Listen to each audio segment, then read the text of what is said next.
اور یہ دنیا کی زندگی سوائے دھوکے کے ہونے چاہیے۔ متاع الحیات دنیا جو ہے یہ در حقیقت دھوکا ہے۔ کس معنی میں دھوکا ہے؟ اگر یہ آپ کو آخرت سے غافل کر دے تو یہ دھوکا ہے، دھوکا ہے، دھوکا ہے، دھوکا ہے۔ اس کو اقبال نے کہا ہے کہ کافر کی یہ پہچان کہ آفاق میں گم، یہ آفاق کے اندر ہم دنیاوی زندگی کے چھوٹے چھوٹے معاملات میں گم ہیں۔ سائنسدان جو ہے وہ کائنات کی یہ کیا ہے، یہ گلیکسیز کیا ہے، وہ ایک نیا ستارہ دریافت، وہ بھی آفاق میں گم ہے، گم ہے۔ اسے اس کے پیدا کرنے والے کا دھیان کبھی نہیں آتا۔ اس کی بڑی سے بڑی نشانیاں دیکھ رہے ہیں لیکن کبھی خیال نہیں آتا کہ اس کی عظمت کیا ہے جس نے یہ سب کچھ پیدا کیا۔ یہ ہے غرور، دھوکہ دینے والا، یہ دھوکے کی ٹٹی ہے۔ اگر آخرت سے اور اللہ سے آپ محجوب ہو گئے، حجاب میں آ گئے، اوٹ میں آ گئے، تو یہ دنیا کی زندگی ہی دھوکہ ہے۔ یہی دجال ہے، دجل کہتے ہیں فریب کو۔ آپ نے پیتل کے اوپر سونے کا پانی چڑھا دیا، یہ دجل ہے۔ آپ لوگ آدمی کو کہہ رہے ہیں یہ سونے کا بنا ہوا لوٹا ہے، خرید لو سونے کے بھاؤ، یہ دجل ہے، فریب ہے۔ دجال ہے جو نبی نہیں ہے وہ دعویٰ کرتا ہے۔ ثلاثون کذابون دجالون، حضور نے فرمایا میری امت میں 30 دجال پیدا ہوں گے جو کہ نبوت کا دعویٰ کریں گے، حالانکہ میرے بعد کوئی نبی نہیں۔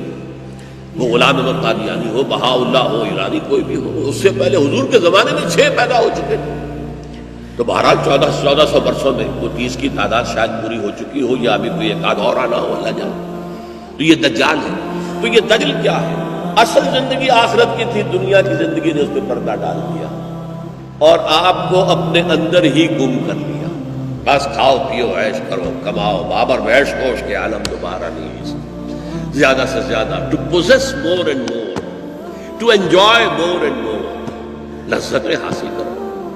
تمہارے پاس دولت ہے، جو چاہو عیش کرو، لذتیں اٹھاؤ اور کوشش کرو، بھاگو دوڑو اور کماؤ اور تب فخر کرو لوگوں کے اوپر۔ بالکل جیسے ہی نئی برانڈ آیا کار کا، فوراً تمہارے دروازے پر آ جائے، تم سے پہلے کوئی سبقت نہ لے جائے کہ اس کے ہاں پہلے آ جائے، وغیرہ وغیرہ۔ یہ آپ گم ہو گئے، گم ہو گئے۔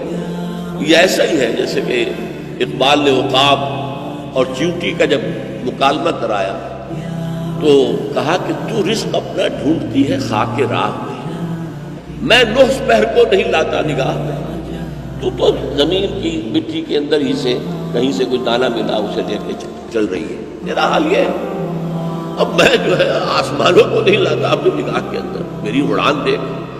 اسی طرح ایک انسان وہ ہے کہ جو رہتا دنیا میں ہے لیکن دنیا سے بالا تر ہو کر بازار سے گزرا ہوں، خریدار نہیں ہوں۔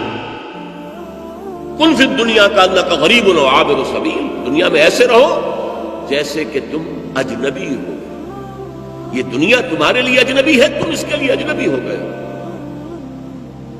کن فی الدنیا کانک غریب و عابر سبیل، یا جیسے راستہ چلنے والا تھوڑی دیر کسی درخت کے نیچے سائے میں آرام لینے کے لیے بیٹھ گیا تو اس درخت کو اپنی منزل تو نہیں سمجھتا، اپنا گھر تو نہیں سمجھتا، تھوڑی دیر کے بعد وہ چھوڑے گا اس درخت کو، اس کے سائے کو، اور آگے لے گا، اپنا راستہ پکڑے گا۔ دنیا کو اس سے زیادہ اگر اہمیت تم نے دے دی تو اس کا مطلب یہ کہ تم گم ہو۔